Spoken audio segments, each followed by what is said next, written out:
Hello, welcome to my mansion Lego. The only thing keeping this place lit up is this single candlelight lamp. So it's supposed to be very dark and scary, and you can't see any, what's in front of you.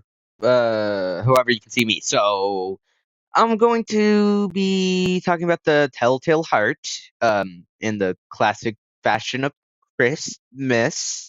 And we're gonna have a good time. I'm gonna make some connections. I'm gonna show you some of my drawings that are based on, the Telltale Heart, and I'm going to tell you what they mean. So, without any further ado, let's start with the title, The Telltale Heart.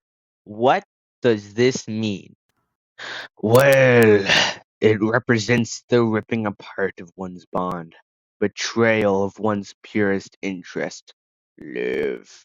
How the action comes from within, inside his own house, his wife is murdered, and maybe the actions are rooted from the old man himself, or how the actions were inside our main character the whole time.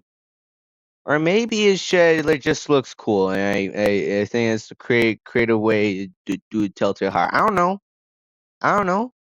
And also, the feather just means it was written by Edgar Allan Poe. Um, I know I'm very creative.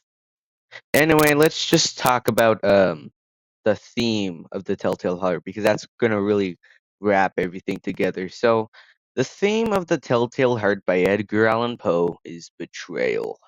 How betraying others can leave a mark on who you are. Yeah, so guys, don't do betrayal. That's not cool. That's bas- that's basically it. Anyway, let's talk about the main symbol within the Telltale Heart, and that is our main character's mental insanity. And I represented this with a lot. It's a lot to explain, but we're going to go through these elements together. So, you can see that there are multiple green and red lines. These lines represent his heightened sense of sight, smell, touch, and mainly the element of hearing. Now, the darkness that surrounds him represents how he feels alone, that he can't express these emotions outwardly, and everything around him feels almost alien. And you may notice that the character himself is almost fading away, and it represents how his mind is mentally deteriorating from this illness. But you can tell by his sick and twisted smile that whatever's deteriorating and fading away, inside him, he's still a sick and twisted person himself. And I even got a quote to support this.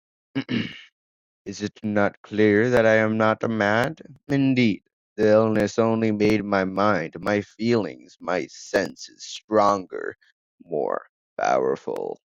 Okay, now moving on to our characters. There aren't many characters in the story, but I wrote a little section that I think will represent them well.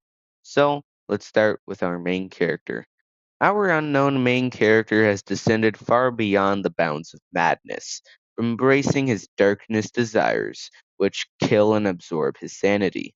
Now, the old man's last moments are of pure terror, beating a heart which emphasizes his humanity to the main character. The death of the old man leaves a piece of him in the main character's mind that is going to be important for later.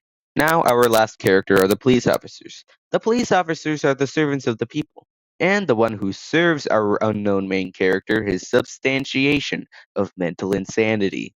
They are the trigger and pressure point that cause the collapse of the main character's facade, admitting confession from an imaginary delusion created by what's left of the old man in the main character's mind.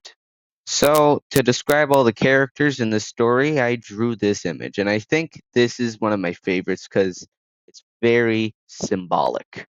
So, this image represents how the main character doesn't quite fit in.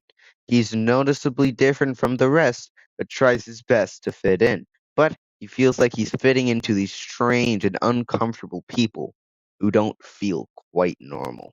Now, the person below them has multiple meanings as well. For one, it can literally mean how the old man is below them, or It can also mean how a piece of the old man is where our main character is, inside his mind.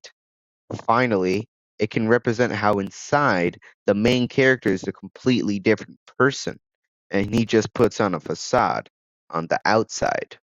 Now we've finally made it to conflict, and this is the best image I've drawn out of the full series. It represents the conflict within the story the best. Now, I don't know really where to start, but I'm starting with the old man. On the left, you can see a representation of the old man himself, and you can see how his real face is covered by red spray paint, only leaving his piercing eye.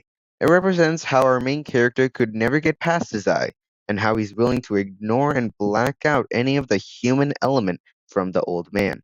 Now, you can see a trail of black dots at the bottom connecting both characters. This represents how both characters are one of the same, and the main character's pure evil and malicious intent spreads to the old man as fear and terror. They are both human.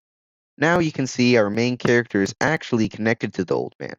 This represents their bond, as the main character has a strong connection with the old man, and he lives with and cares for him. Now, the face of the main character is partially erased, only leaving a blank smile. This represents how we actually don't know really who the main character is, and how it just puts on this face so it can be with the old man. Finally, this dagger the main character holds represents his pure desire to kill the old man, but since they are one of the same and connected, once he stabs the old man, he stabs himself, eating away at his own soul. Killing the old man causes him to hurt himself in the end.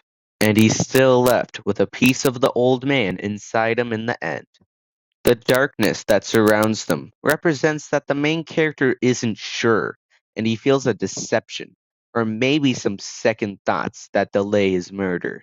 Maybe just a part of him feels guilty.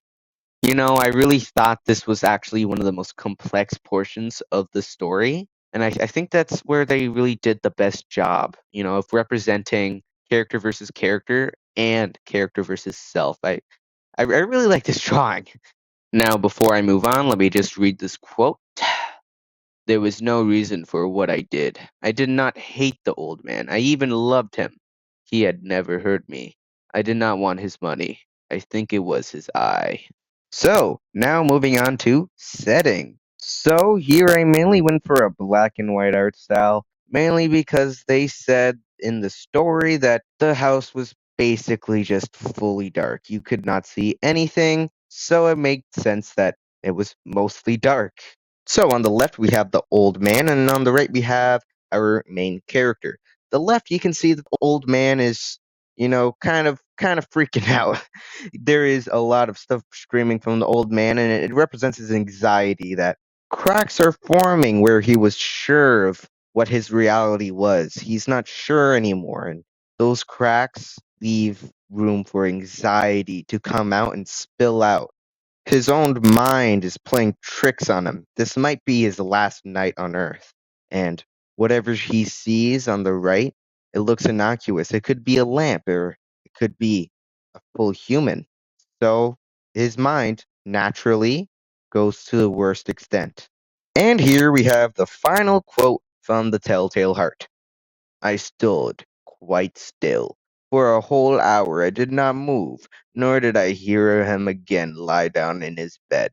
He just sat there, listening. Then I heard a sound, a low cry of fear which escaped from the old man. That low cry of fear really inspired this image because it really shows how full of anxiety and terrified the old man is in this moment.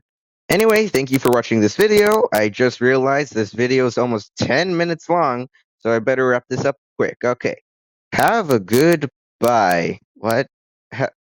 Goodbye.